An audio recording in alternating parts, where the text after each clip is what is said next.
Sommes-nous prêts pour la parole de Dieu?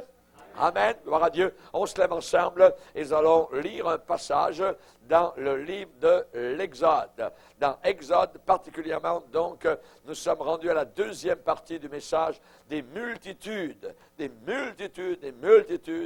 perdues. Et nous allons lire dans Exode chapitre 20. Exode chapitre 20, verset 1er. Exode chapitre 20, verset 1er. Donc, nous continuons le périple que nous faisons particulièrement sur le diagnostic de notre propre génération autour de nous. Exode 20, verset 1er.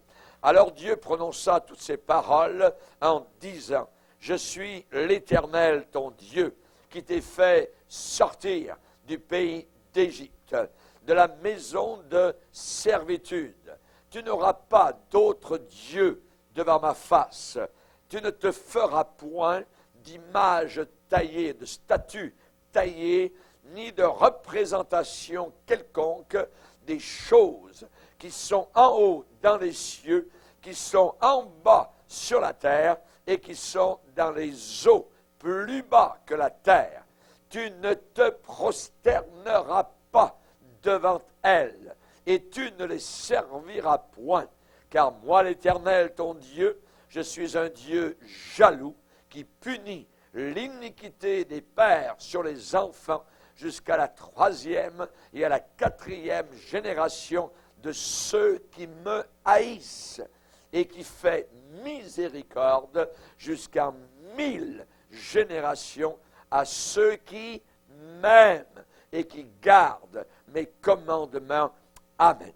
Seigneur, nous te bénissons pour ta parole, nous te demandons que l'Esprit de Dieu la révèle à chacun de nos cœurs, que nous puissions réaliser, que nous puissions comprendre, Seigneur, notre génération actuelle où des multitudes très nombreuses sont totalement perdues. Seigneur, nous prions que nous puissions réaliser, Seigneur, et nous éloigner du péché des hommes, que nous puissions te servir, que nous puissions croître et grandir dans la sanctification.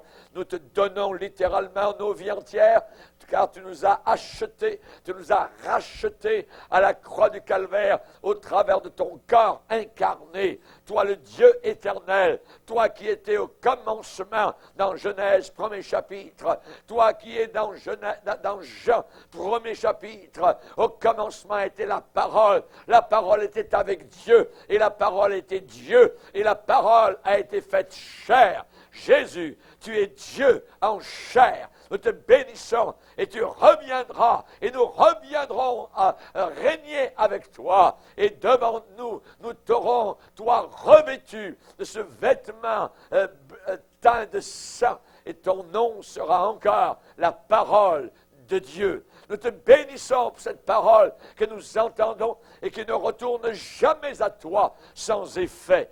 Bénis nos cœurs, Seigneur, aide-nous à nous soumettre et à obéir à cette parole puissante au nom du Sauveur. Amen. Et tout le peuple dit Amen. Amen. Gloire à Dieu. On peut s'asseoir, frères et sœurs, chers amis. Alléluia. Nous avons vu particulièrement donc aujourd'hui, dans la première partie, comment les 7 plus grands péchés de la grande tribulation sont déjà actifs très fortement dans notre propre génération. Et il est dit que durant la grande tribulation, lorsque nous serons, nous, au ciel, et que pendant 7 ans sur la terre, le monde sera criblé par un seul gouvernement mondial, par une seule religion mondiale, et par un seul, je dirais, dictateur mondial appelé l'Antichrist, eh bien, à ce moment-là, les hommes accompliront des péchés abominables que nous voyons déjà ici-bas sur cette terre. Et ils ne se repentiront pas de leurs péchés, malgré le ciel qui va leur tomber sur la tête, malgré le soleil qui va ne plus éclairer comme auparavant, malgré les tremblements de terre, malgré les secousses, malgré les famines, malgré les bombes atomiques, malgré tout ce qui va arriver, et ils ne se repentiront pas, nous dit l'Apocalypse. Ils ne se repentent pas. Aujourd'hui, la multitude des gens que nous voyons autour de nous ne se repentent pas de leurs péchés. C'est une rébellion contre Dieu. C'est le premier grand péché de notre génération. La rébellion contre Dieu, le mal qui est rendu charmant. Le deuxième péché, c'est l'adoration des démons. Adorer le diable, adorer les démons. Imaginez une génération qui s'en vient entière dans l'adoration des démons, avec, je dirais, un front, comme on dit, tout le tour de la tête, avec une arrogance terrible. Les hommes seront sans frein dans leur dissolution. Le troisième grand péché sera l'idolâtrie. L'idolâtrie. Vous savez que l'homme non racheté résiste devant le fait d'adorer Dieu par la foi. Uniquement par la foi. L'homme ne veut pas cela. Alors l'homme recherche, il demande, il réclame des aides pour l'adoration. Et le premier commandement donné sur des tables de pierre depuis la montagne du Sinaï par le Dieu éternel, tu n'auras pas d'autre Dieu devant ma face. Tu n'auras pas d'autre Dieu devant ma face. Nous avons accès maintenant devant ce Père céleste uniquement grâce au sang de Jésus-Christ, son Fils. Et évidemment, on sait qu'aujourd'hui, les hommes veulent des aides pour l'adoration. Un païen adore, voyez. Un païen peut adorer. Et on sait particulièrement que Dieu recherche de vrais adorateurs. Pourquoi Jésus a-t-il dit que le Père recherche de vrais adorateurs? Parce qu'il y a de faux adorateurs. Lisez avec moi dans Jean chapitre 4. Jean chapitre 4. Et au verset particulièrement 20, la femme samaritaine a une conversation avec Jésus-Christ et cette femme dit, nos pères ont adoré sur cette montagne et vous les Juifs, vous dites que le lieu où il faut adorer est à Jérusalem. Femme, lui dit Jésus, crois-moi, l'heure vient où ce ne sera ni sur cette montagne, ni à Jérusalem, que vous adorerez le Père. Vous adorez ce que vous ne connaissez pas. Un païen peut avoir sa religion et il adore ce qu'il ne connaît pas. Jésus a dit, vous adorez ce que vous ne connaissez pas. Nous adorons ce que nous connaissons, car le salut vient des Juifs. Mais l'heure arrive, et elle est déjà venue, où les vrais adorateurs adoreront le Père en esprit et en vérité. Car ce sont là les adorateurs que le Père demande. Dieu est esprit, et il faut que ceux qui l'adorent en esprit et en vérité. Et en vérité. Maintenant, l'homme qui n'est pas racheté aime la religion. La religion est un vrai bonheur pour le païen. Là, il peut se cacher.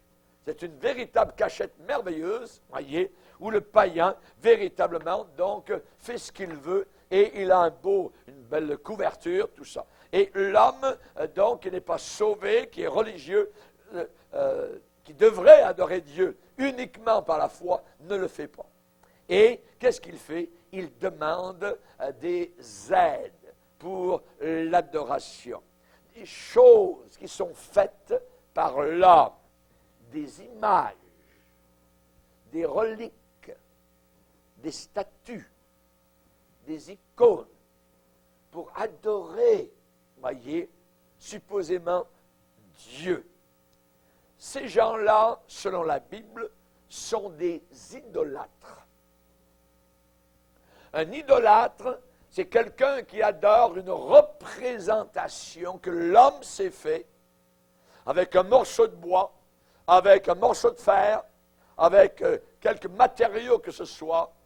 On y met des yeux, on y met un nez, on y met des bras, et on adore cette chose. Voyez, ça c'est un idolâtre. Un idolâtre, voyez. Nous particulièrement, nous sommes, écoutez bien l'expression, nous sommes des iconoclastes. Vous n'avez jamais entendu ce mot-là, hein? Des iconoclastes. Ça vient du grec, hein, icono, eikon, qui veut dire image ou statue.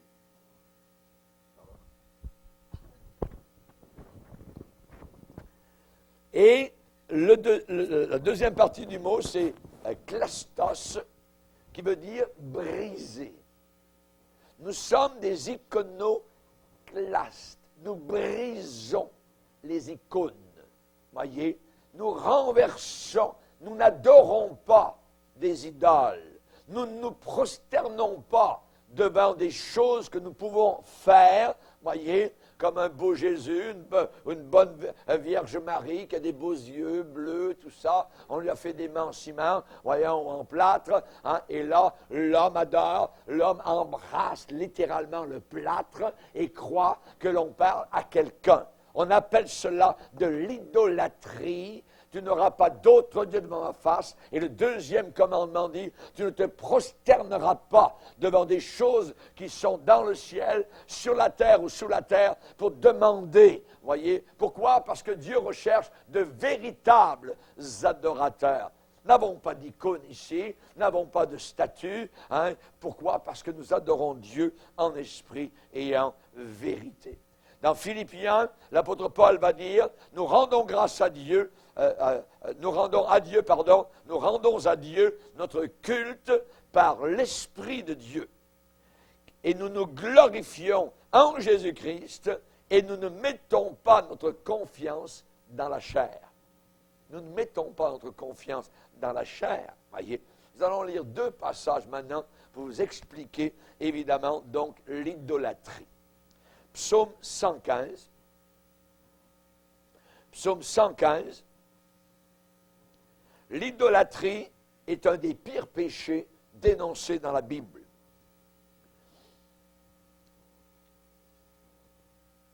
Psaume 115, verset 1er. Non pas à nous, Éternel, non pas à nous, mais à ton nom donne gloire, à cause de ta bonté, à cause de ta fidélité.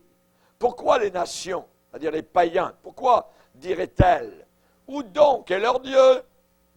Réponse, notre Dieu est au ciel et il fait tout ce qu'il veut. Donc, notre Dieu, de l'autre côté, leurs idoles. Leurs idoles sont de l'argent et de l'or. Elles sont l'ouvrage de la main des hommes. Elles ont une bouche et ne parlent pas. Elles ont des yeux, ne voient pas. Elles ont des oreilles, n'entendent pas. Elles ont un nez et ne sentent pas. Elles ont des mains et ne touchent pas. Elles ont des pieds et ne marchent pas. Elles ne produisent aucun son dans leur gosier. Ils leur ressemblent, ceux qui les fabriquent, tous ceux qui se confient en elles. Voilà une idole.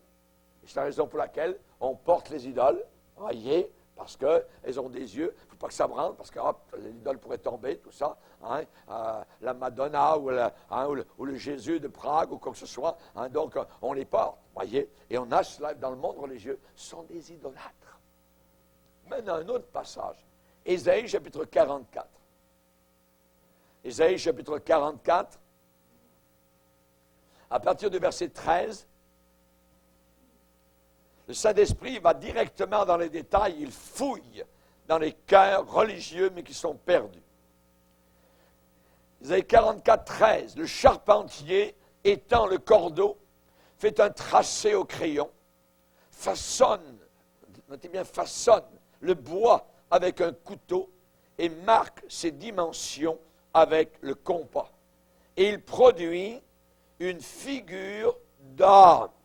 Tout d'un coup apparaît, au travers du bois, du morceau de bois, une figure d'homme, une belle forme humaine, pour qu'elle habite dans une maison. Il se coupe des cèdres, il prend des rouvres et des chênes, et fait un choix parmi les arbres de la forêt. Il plante des pins, et la pluie les fait croître. Ces arbres servent à l'homme pour brûler. Il en prend, et qu'est-ce qu'il fait avec ça? Il se chauffe. il y met aussi le feu pour faire quoi? Cuire du pain. Et il en fait également un Dieu qu'il adore. Il en fait une idole devant laquelle il se prosterne. Il brûle au feu la moitié de son bois. Avec cette moitié, il cuit de la viande, il apprête son rôti, il se rassasie, il se chauffe, et il dit, « Ha ha, je me chauffe, je vois la flamme. » Voyez? Et avec le reste, il fait un Dieu, son idole. Il se prosterne devant le morceau de bois, et il l'adore, il lui parle, il l'invoque, et il s'écrie, « Sauve-moi, car tu es mon Dieu. » Verset 18, « Ils n'ont ni intelligence, ni entendement, ni compréhension, car on leur a fermé les yeux pour qu'ils ne voient pas, et le cœur pour qu'ils ne comprennent pas. » Cette personne ne rentre pas en lui-même. Il n'a ni intelligence, ni le bon sens de dire, « J'en ai brûlé une moitié au feu, j'ai cuit du pain sur les charbons, j'ai rôti de la viande et je l'ai mangée, et avec le reste, je ferai une abomination. Je me prosternerai devant un morceau de bois. » Verset 20, il se repaît de cendre, son cœur abusé l'égare, et ne sauvera pas son âme, et il ne dira pas, n'est-ce pas du mensonge que j'ai dans ma main. Chers amis, évidemment, dans les religions, qu'elles soient catholiques, qu'elles soient bouddhistes, qu'elles soient hindoues, ils ont toutes sortes d'idoles, toutes sortes de statues de dieux, de déesses, qu'ils adorent, devant qui? Des morceaux de fer, des morceaux de bois, devant lesquels, donc, ils adorent. Ce sont des idolâtres, des idolâtres. Personne n'est sauvé, évidemment, donc, tous ceux qui font cela. C'est un des péchés qui est en train de monter, dans notre génération. C'est à cause de l'idolâtrie humaine. C'est ça qui a fait dire à Lénine, le russe, Vladimir Lénine. Et Vladimir Lénine, en regardant, évidemment, les hommes se prosterner devant des icônes, prier des statues, prier des images de Marie ou ainsi de suite, particulièrement en Russie, eh bien, Lénine a dit, l'homme est incurablement religieux. C'est un mal. Oui. Nous avons fait des idoles d'or, d'argent, d'airain, de pierre, qui ne peuvent ni voir, ni entendre, ni marcher. Et nous adorons cela. Des multitudes font cela. Des multitudes. Voyez. Aujourd'hui, le paganisme est répandu partout. Pas seulement au fond de l'Afrique, pas seulement au fond de l'Asie, mais en Amérique, au Canada, en Europe. Particulièrement actuellement, il y a une adoration croissante d'une déesse. La déesse mère Gaïa.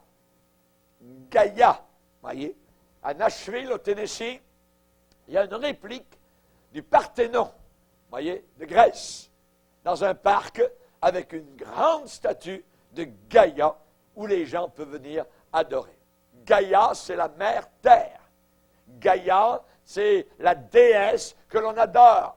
Tous les environnementalistes sont des adorateurs, sont des idolâtres. Ils veulent nettoyer la mère terre, mère nature. Quand vous entendez l'expression média, la mère nature, voyez, ça existe. C'est une déesse dans le nouvel âge qui s'appelle Gaïa. Et les gens l'adorent.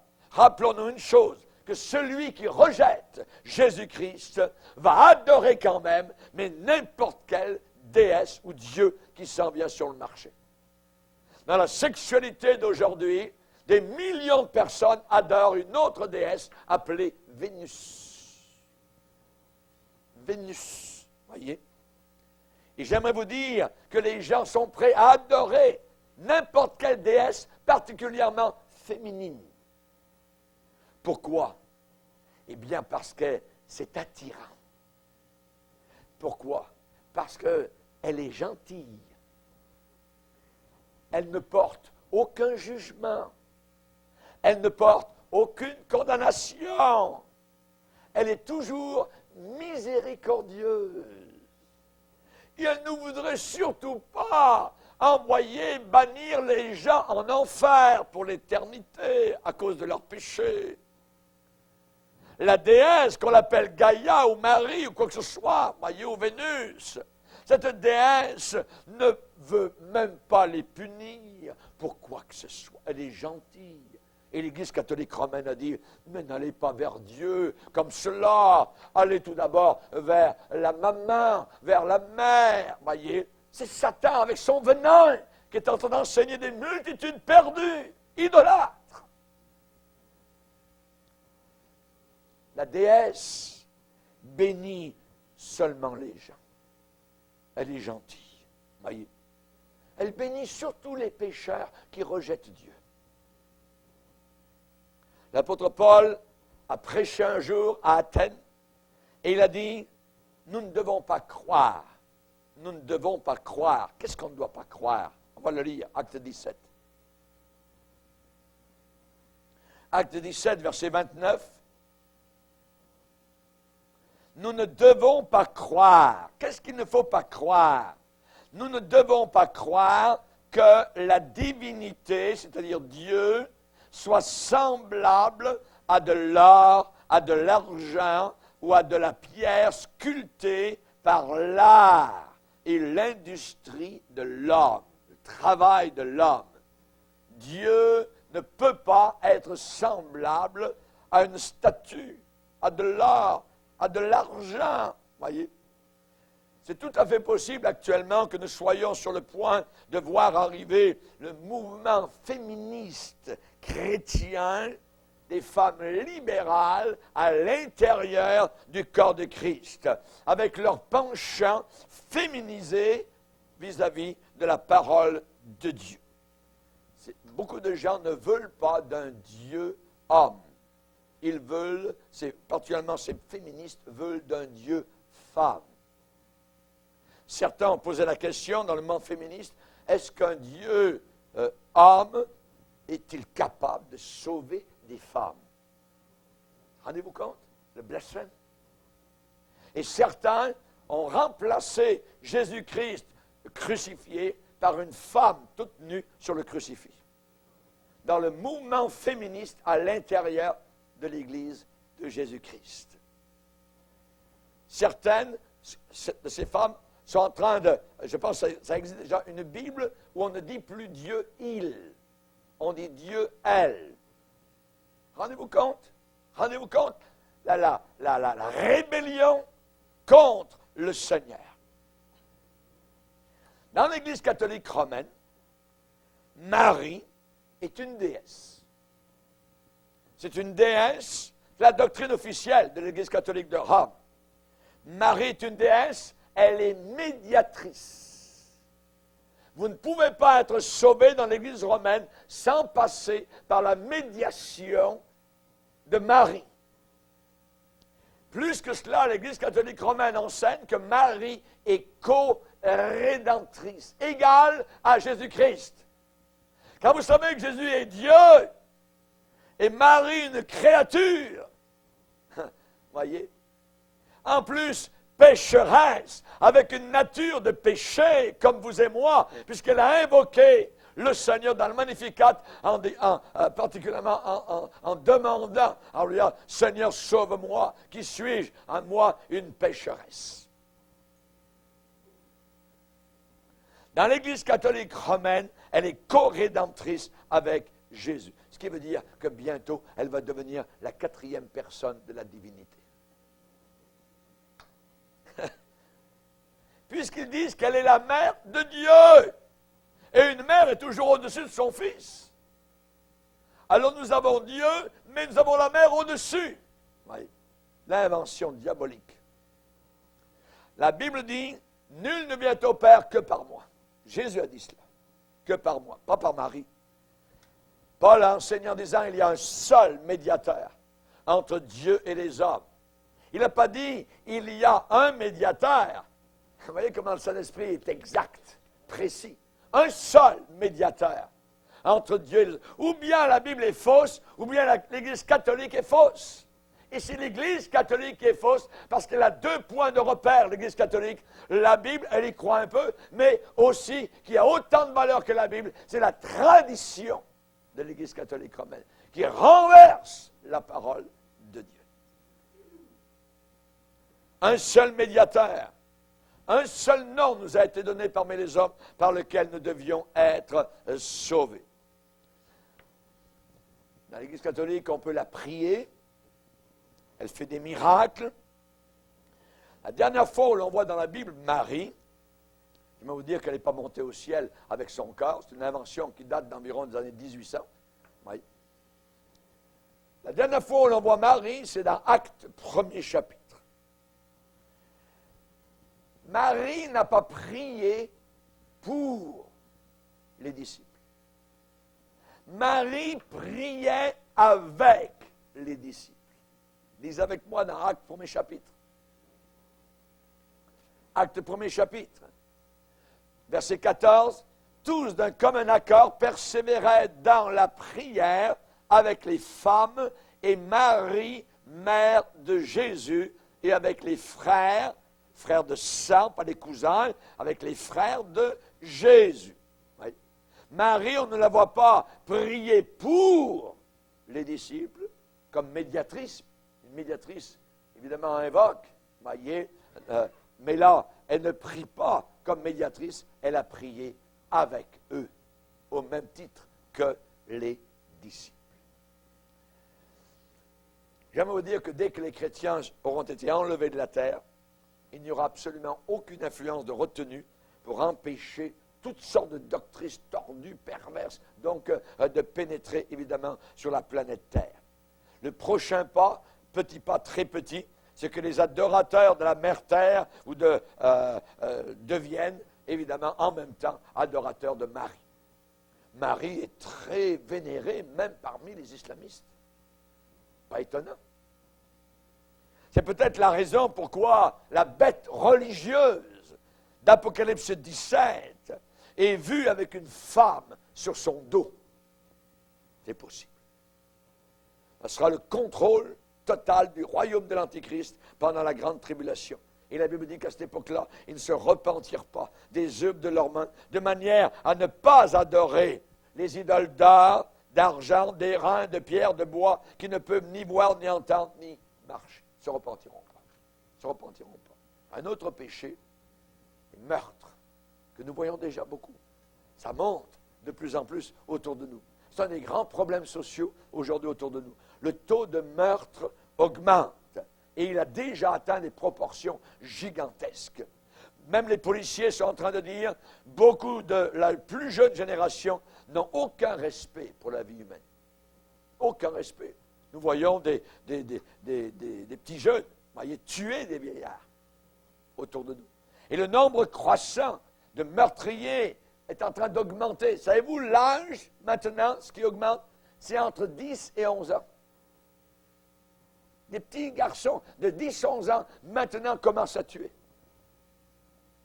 Actuellement, aux États-Unis, il y a chaque année environ 30 000 meurtres. 30 000 meurtres. Oui, des crimes violents. Oui. Cette ancienne nation qu'on a déjà dit de chrétienne, actuellement est la capitale meurtrière du meurtre dans le monde entier. De plus en plus de tirs d'armes, de plus en plus de viols, de plus en plus de tueries dans les écoles, sur les campus universitaires, dans les magasins, de plus en plus de meurtres. Malheur à eux, car ils ont suivi la voie de Caïn. Caïn, le premier meurtrier, c'est leur grand-père. La plus grande évidence que l'état d'esprit de la grande tribulation est déjà en train de saisir nos sociétés occidentales, c'est l'attitude gouvernementale envers les meurtres des plus innocents, les meurtres des plus faibles parmi nous, ceux qui ne sont pas encore nés et de ceux qui sont les plus âgés, les plus vieux en bout de ligne. Le 6e commandement, on dit « tu ne tueras pas ». Avant que le déluge d'eau arrive et noie littéralement la génération de Noé, il est dit que la terre était corrompue et pleine de violence devant Dieu. Pleine de violence.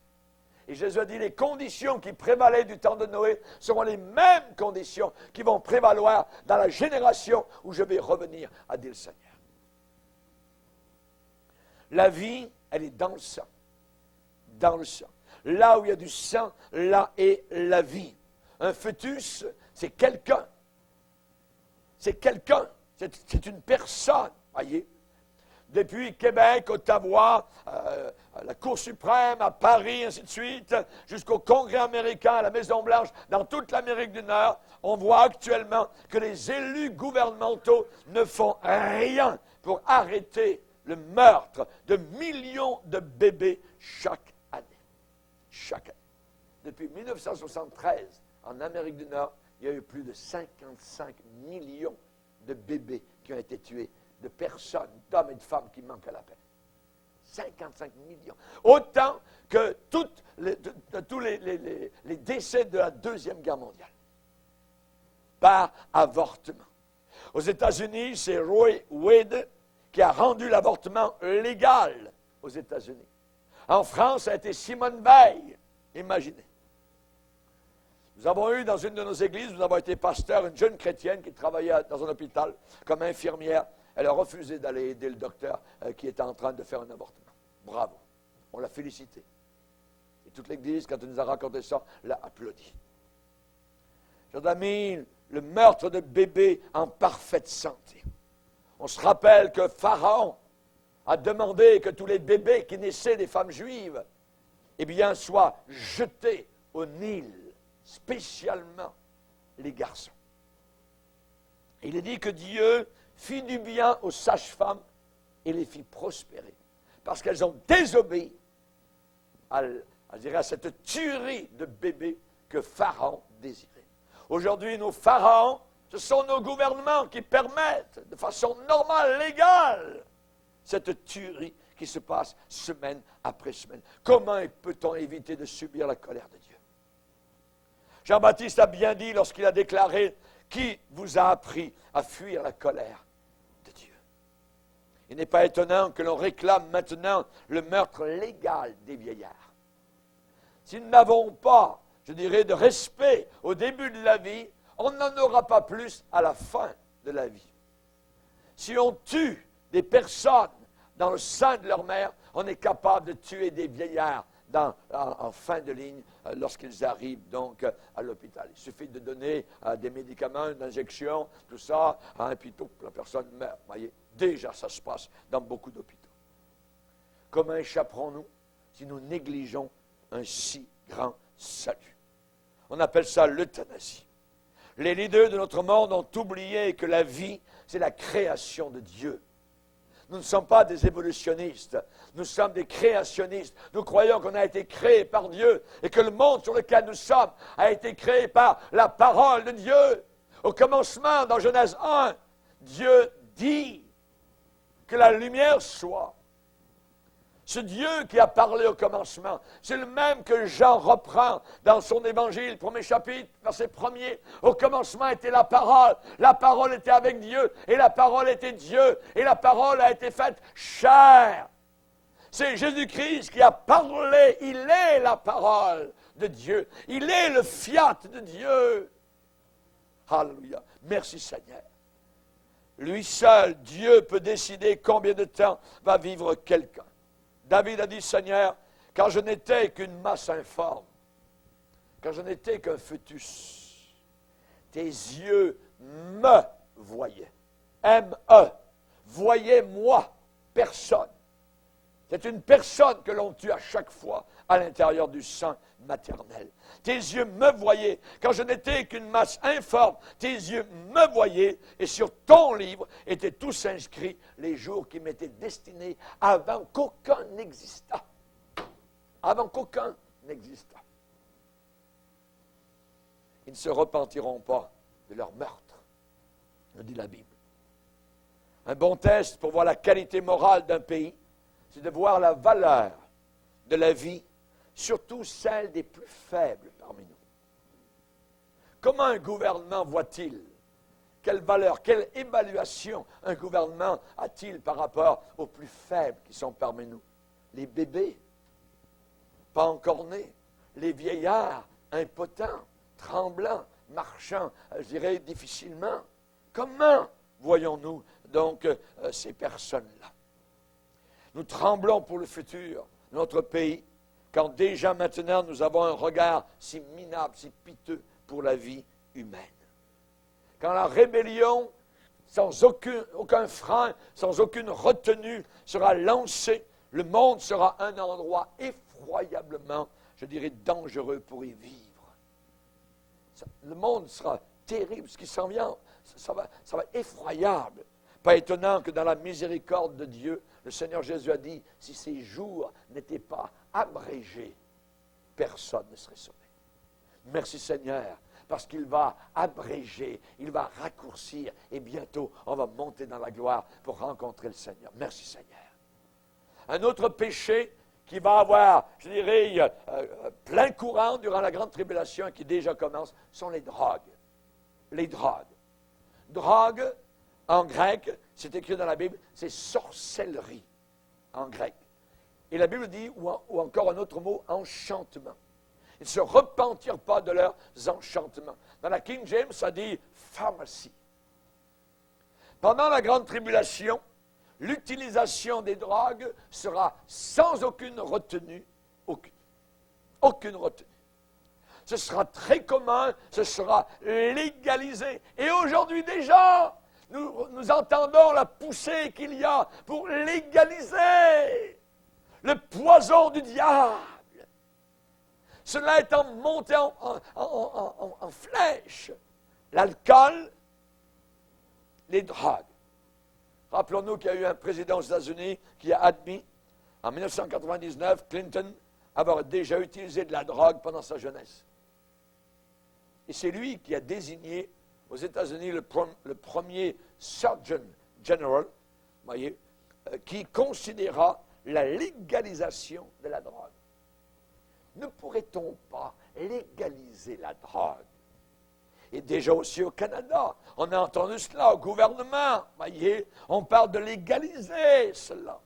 Au Canada, en France, il y a des lobbies qui poussent pour légaliser. Ça va être légal durant la grande tribulation. Quand on sera parti, à ce moment-là, ça sera totalement légal. Drogue et alcool, une façon de vivre pour beaucoup, beaucoup de non-croyants. Si les gens veulent adopter un style de vie de drogue, eh bien, cela ne demandera pas beaucoup de changements, parce que déjà, la poussée s'en va dans cette direction. Mais cela sera totalement intensifié.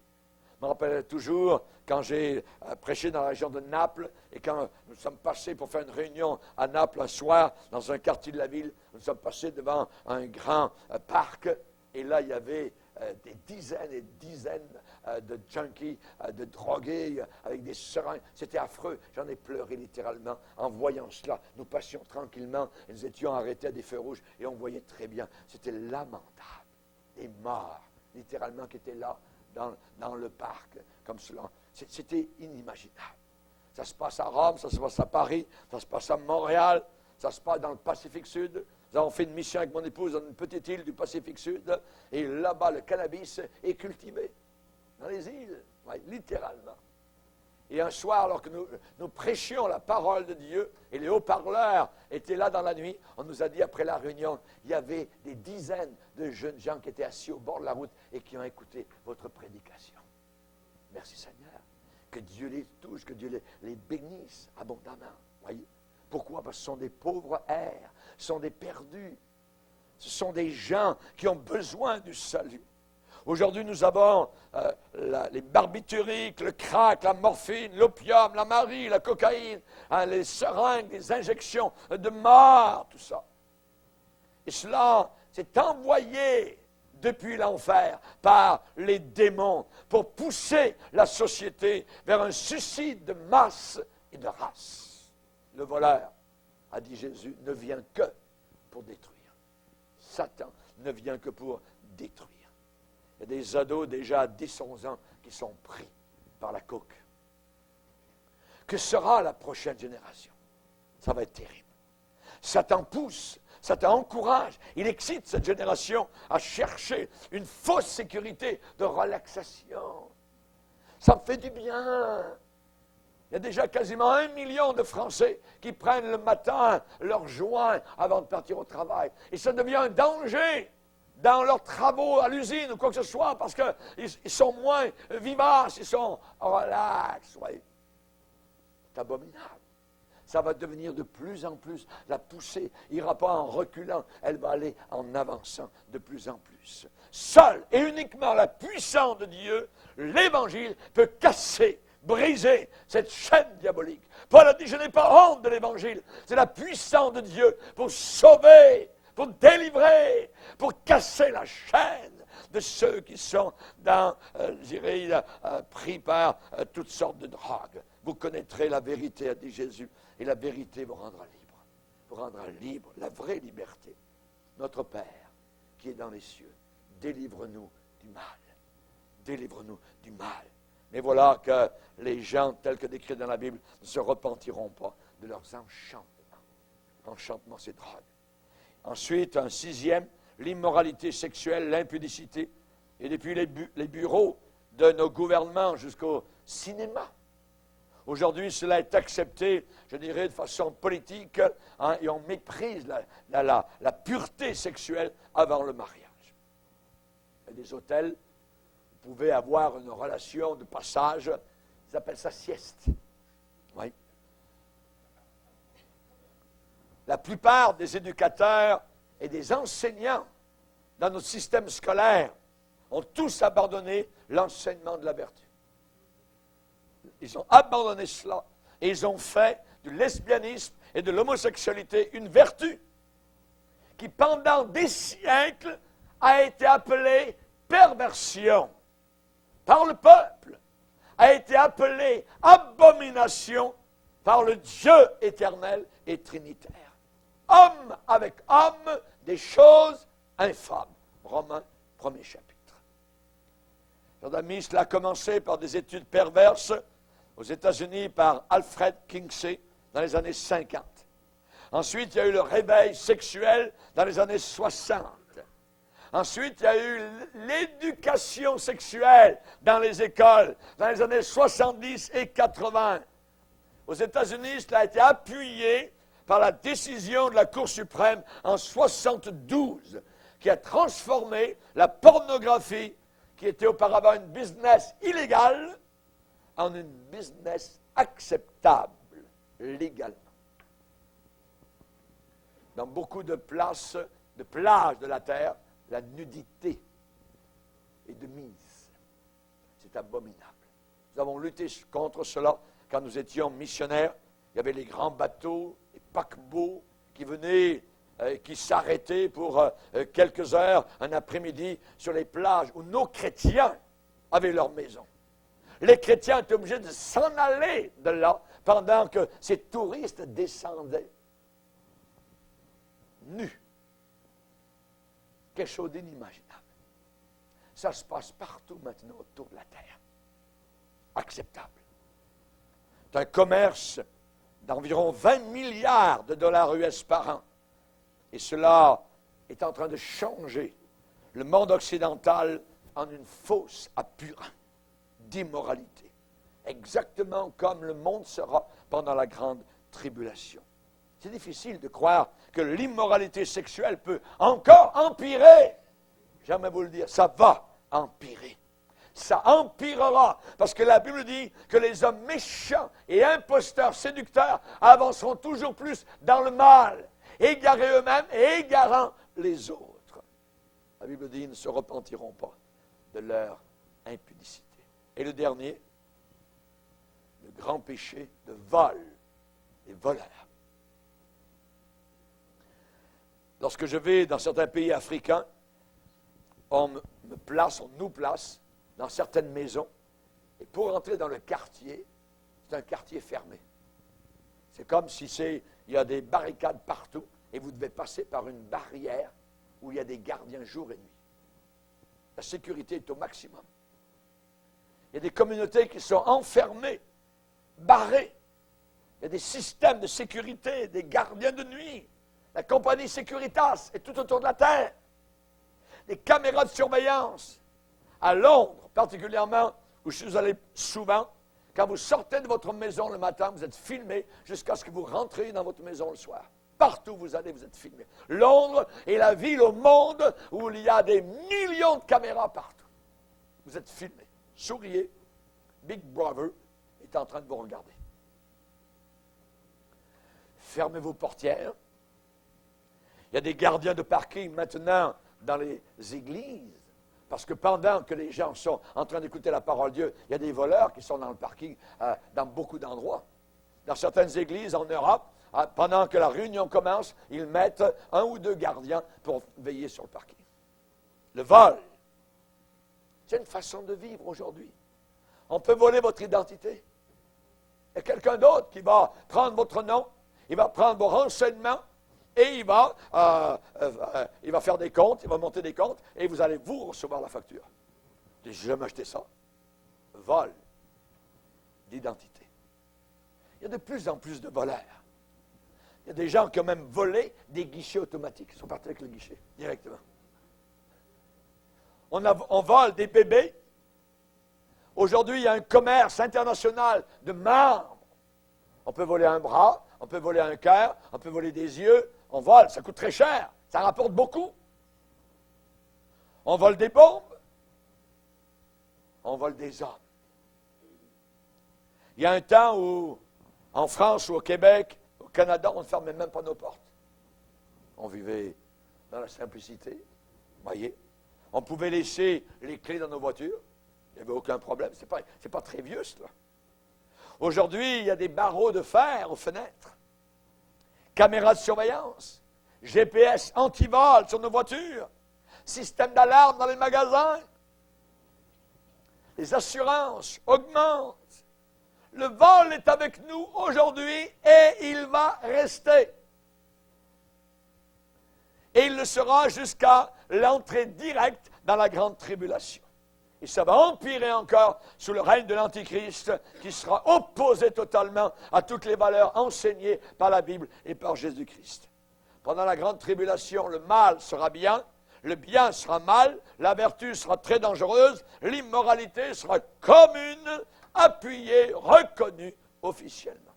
Sache, ô Timothée, que dans les derniers jours, il y aura des temps difficiles, car les hommes seront égoïstes, amis de l'argent, fanfarons, hautains, blasphémateurs, rebelles à leurs parents, ingrats, irreligieux, insensibles, déloyaux, calomniateurs, intempérants, cruels, ennemis des gens de bien, traîtres, emportés, enflés d'orgueil, aimant le plaisir plus que Dieu, ayant l'apparence de la piété dans le monde religieux, mais reniant ce qui en fait la force.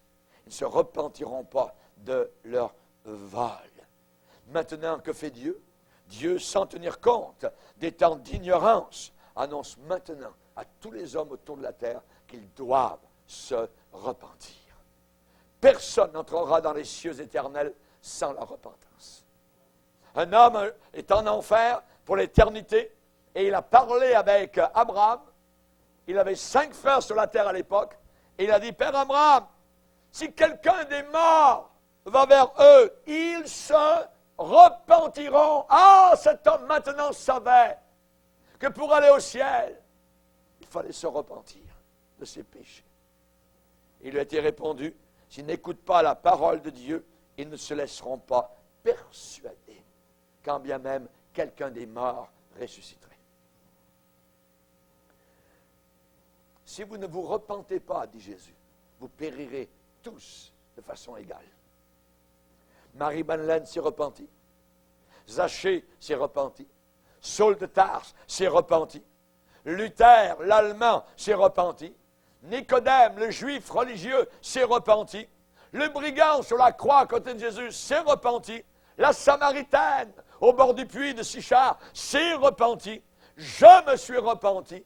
Et Jésus, sur la croix, a déclaré, Père, pardonne-leur, car ils ne savent pas ce qu'ils font. Jamais Jésus a dit, Père, pardonne-moi. Jamais Jésus a dit, pardonne-leur. Amen. Alléluia. Y a-t-il quelque chose de différent d'aujourd'hui?